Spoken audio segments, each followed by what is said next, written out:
of the communications department. That's the promise MMSD is now making after a complaint against its top spokesperson was made public. That complaint was brought to light by our NBC 15 Investigates Elizabeth Wattis through an open records request followed by a court battle. Now, Elizabeth, this is the first time we are hearing from the district since. Maria, here's a little recap. That complaint was made by 7 current and former MMSD staff members alleging Tim Lamons harassed and bullied them.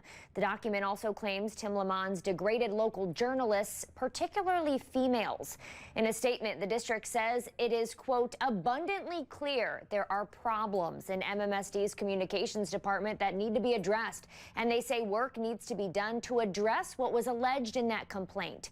They promise, quote, the district will have significant leadership changes this summer, and through those transitions, we will work to reorganize and restore relationships that are essential to our success. We will work to build a positive workplace culture for employees. We will work to rebuild relationships with journalists and news media who act in the public interest.